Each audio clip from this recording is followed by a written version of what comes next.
How far with this? But also recently twalabye mukwano go Joseph Mayanja, Joseph Chameleon nga gantinze nzizeeyo at some point nakulaba wali naye ng'omwanjula n'atugamba nze mu NUP negase ku muganda wange Kyagulanyi. Recently yatugambye yazzeeyo wa Mwami Museveni n'ekibiina kya NRM n'agamba ye prodigal son wa kibiina kya NRM. Owebale nnyo kansoke ekikulu then nzizeeko ekisaamusaamu.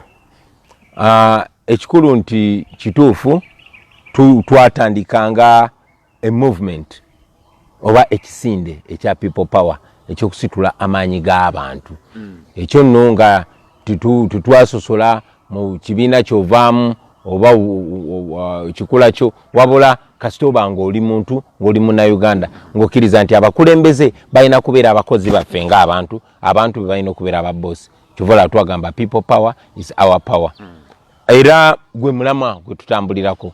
Twa introducinga ekibiina eky'ebyobufuzi kuba bwe twatuuka mu kulonda politically nga muyina okufuna identity ebagata mwenna si gwe mukulembeze Kyagulanyi kubanga okozesa akabonero kasaawa Mpuuga nga akozesa akabonero ka Ntebe, Ssenyonyi nga akozesa akabonero ka mupiira, Nyanzi nga akozesa akabonero ka njawulo. So nitufuna akabonero kuba ekyo kibuuzo abantu baali bakitubuuza abaffe tugenda balabira kuki ku kalulu. Kwe ku introducinga ekibiina kya National Unity Platform era ne tubagamba eye political wing ekisinde kya people power. So NUP is part of people power. Okay. It is a political wing of people power. It's a political platform of people power. The elective platform of people power.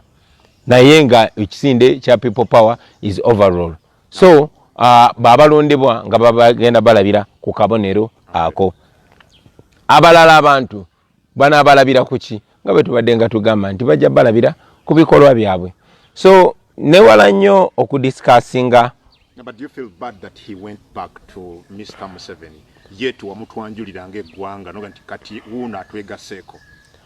Well, muganda wange Chameleon ne bwe nali mubanjulira ne bwe nali njogera naye ne bwe twa introducing endowooza yaffe twaji introducing nga si ya Kyagulanyi wabula nga y'Abannayuganda era naye yavaayo n'agamba kaakati nvudde ku nakyemalira kati negase ku bantu abanyigirizibwa. So bw'aba ate yakedde ku makya n'agamba kati njawukanye ku bantu abanyigirizibwa ngenze kwegata ku nakyemalira kubanga ajja kumpayo sente oba kubanga ajja kumpayo emmotoka oba kubanga ajja kumpayo kino oba kiri nze ng'omuntu. Well, tosobola kusalirawo muntu oba maleyo tosobola kusalirawo muntu naye nga bwe tugambye nti ffenna batulabira ku bikolwa byabwe.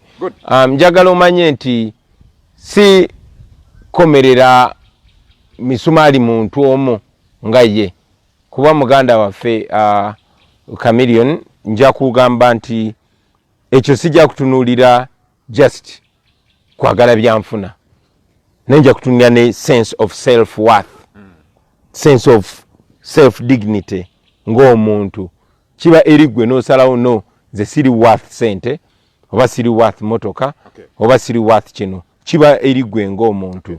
Yeah. Wabale, Honorable, wetwagenda mu kalulu ka January 14 walina manifesto gaggwa omuntu n'ekibiina kya NUP gye mwayanjulira eggwanga. Unfortunately akakiiko k'ebyokulonda result ezavaayo tezaali in your favor oba ezaweebwa eggwanga tezaali in your favor. You had so many things you wanted to do for this country. Toli mu administration ya ggwanga yet you had very good ideas. What are you doing okulaba nga ideas zo ziteekebwa mu nkola? Waliwo bannayuganda suggesting nti maybe it's time you met with Mwami Museveni ne government ye ya NRM musse bino mu nkola. First and foremost njagala omanye nti tetuli bantu aba dismissive nti tetwagala kwogera nono tetwagala kwogera noli. Naye Mwami Museveni gw'ongamba okwogera naye yafuka president nga nze nyina emyaka 4 1986 wakayita emyaka 35 ngenda kuweza myaka 4 nga yakyali president. Ebbanga lyabeeredde president abantu sajja n'abakyala abagezi nnyo abasinga ne kunze bangi bamusinkanye era ebirowoozo byabwe nga buli amusinkana ayawukana naye ng'agamba nti Museveni ekigendererwa kye si kyakusitula Uganda no wabula yakyakuginyagulula nakwekumira mu buyinza gende tandikira ddala kuba Elia Kategaya banne be yakonvinsinga abagende mu nsiko ebigendererwa byali simple ekisookera ddala kyali democracy enfuga ey'abantu nga bebesalirawo ekyokubiri human rights eddembe ly'obuntu kulwanira eddembe ly'obuntu ekyokusatu kumalawo bukenuzi corruption n'ebirala tebyawukana ku betwogerako naye oluvannyuma lw'emyaka 35 tunula abantu tebasobola kusitula ddoboozi yaabwe ne balonda muntu gwe baagala nga ne bovaayo kwesimbawo bakulabanga mulabe bakuba kutta ekyokubiri